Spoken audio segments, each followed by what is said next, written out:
Some concerning news coming from Emory University right here in Atlanta. That powerful COVID-19 variant devastating the country of India right now is now in the United States. The virus has exploded in India, killing about 4,000 people every single day. So now, findings from Emory's study show that antibodies from people being vaccinated and those who had COVID-19 are 7 times less able to fight off that variant. But even with that, the vaccines still work. Here's 11 Alive's John Sherrick.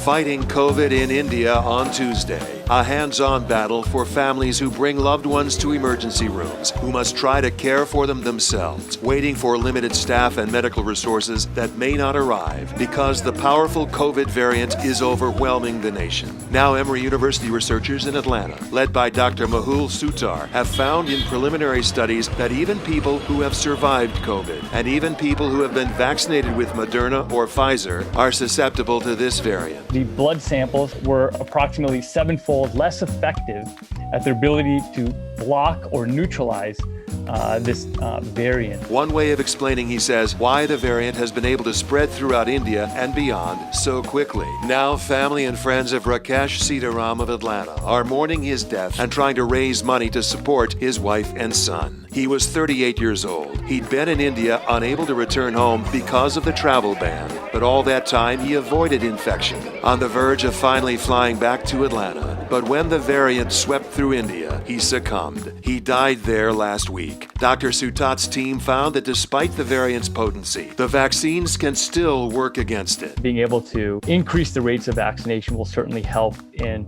tamping down the amount of infections that are ongoing in India. And he expects that the data from the Emory study will help vaccine manufacturers develop booster shots against more and more variants as the panic mutates into despair, into hope.